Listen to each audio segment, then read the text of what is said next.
Hello friends, welcome to my YouTube channel law and tech. हाल ही में 24 अप्रैल 2021 को हमारे भारत के नए सीजीआई एनवी रमन्ना ने सुप्रीम कोर्ट के मुख्य न्यायाधीश के रूप में शपथ ग्रहण की।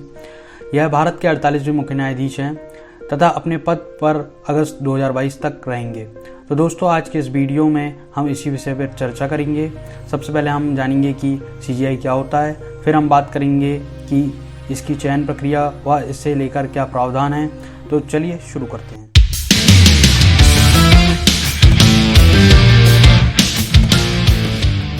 सबसे पहले बात करते हैं कि सीजीआई क्या होता है। सुप्रीम कोर्ट के वरिष्ठतम न्यायाधीश को ही सामान्यतः सीजीआई नियुक्त किया जाता है। भारत का मुख्य न्यायाधीश यानी सीजीआई भारतीय न्यायपालिका तथा सर्वोच्च न्यायालय अर्थात सुप्रीम कोर्ट का अध्यक्ष होता है। सुप्रीम कोर्ट में जितने भी केस आते हैं उनके लिए जजों की बेंच का गठन करना एवं कौन सा केस किस जज के पास जाएगा, इसका निर्णय सीजीआई करता है। तथा हम यह कह सकते हैं कि सुप्रीम कोर्ट की समस्त कार्रवाई सीजीआई के अंडर में संचालित की जाती है।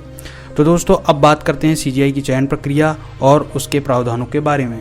इस नियुक्ति प्रक्रिया को जानने के लिए हमें कोलिजियम व्यवस्था को समझना होगा, क्योंकि सीजीआई का चयन कोलिजियम के माध्यम से होता है। कोलिजियम व्यवस्था का संविधान या संसद द्वारा पारित किसी कानून में जिक्र नहीं है, बल्कि इस व्यवस्था की शुरुआत सुप्रीम कोर्ट के निर्णयों के अंतर्गत की गई। इसमें सीजीआई व अन्य जजों की नियुक्ति के लिए नियम बनाए गए हैं तथा यह निर्णय निम्न है। पहला सीपी गुप्ता केस 1981, दूसरा सेकंड जज केस 1993, तीसरा रीअपॉइंटमेंट ऑफ जजेस केस 1998। आइए एक एक करके देखते हैं कि इन केसों में सुप्रीम कोर्ट ने क्या कहा। सबसे पहले बात करते हैं सीपी गुप्ता केस 1981 की, जिसमें सुप्रीम कोर्ट ने कहा सीजीआई व अन्य जजों की नियुक्ति के लिए सीजीआई राष्ट्रपति को सलाह देगा, परंतु यह सलाह उनके लिए बाध्यकारी नहीं होगी, वह इसे मना भी कर सकते हैं। इस केस के पश्चात कार्यपालिका द्वारा न्यायपालिका पर चयन प्रक्रिया को लेकर भ्रष्टाचार के आरोप लगने लगे तथा कार्यपालिका एवं न्यायपालिका का आपस में टकराव होने लगा। इस टकराव को दूर करने के लिए 1993 में सेकंड जज केस आया, जिसमें सुप्रीम कोर्ट ने कोलिजियम व्यवस्था को ले आया। कोलिजियम व्यवस्था में सुप्रीम कोर्ट ने कहा कि सीजीआई व अन्य जजों की नियुक्ति के लिए कोलिजियम होगा, जिसमें सीजीआई अध्यक्ष होंगे और 2 अन्य वरिष्ठतम जजों इसके सदस्य होंगे तथा यह तीनों आपसी सहमति से जो भी निर्णय लेंगे उसे सीजीआई की सलाह के रूप में राष्ट्रपति को देंगे तथा यह सलाह राष्ट्रपति के लिए बाध्यकारी होगी, वह इसे मना नहीं कर सकते।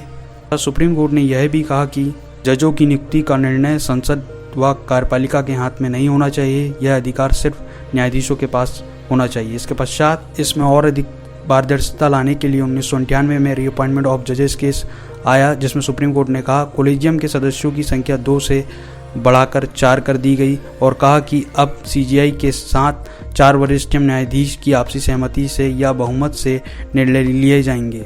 इसमें किसी बात पर यदि 2 जज सहमत है, 2 जज असहमत है, तो सीजीआई अपनी सलाह नहीं देगा। इसमें पर जजों के बहुमत से निर्णय लिए जाएंगे और उस निर्णय में सीजीआई की सहमति अनिवार्य होगी तथा जजों की नियुक्ति एकीकृत व पारदर्शी प्रकृति की हो, जिससे इस पर देश का विश्वास बना रहे, इसलिए यह निर्णय आवश्यक था। यह तो हुई सुप्रीम कोर्ट के निर्णयों की बात। अब जानते हैं कि सीजीआई चयन प्रक्रिया यह कैसे होती है। तो सुप्रीम कोर्ट के न्यायाधीशों व सीजीआई की नियुक्ति संविधान के आर्टिकल 124 के अंतर्गत होती है। नए सीजीआई की नियुक्ति की सलाह कोलिजियम में सीजीआई व अन्य न्यायाधीशों की सहमति से होती है और फिर सीजीआई द्वारा विधि व और न्याय मंत्रालय को यह सलाह भेजी जाती है। इसके बाद विधि और न्याय मंत्रालय यह सलाह प्रधानमंत्री को देता है। फिर प्रधानमंत्री की सलाह पर राष्ट्रपति द्वारा नए सीजीआई को शपथ दिलाई जाती है। तो दोस्तों, इस तरह से होता है नए सीजीआई का चयन।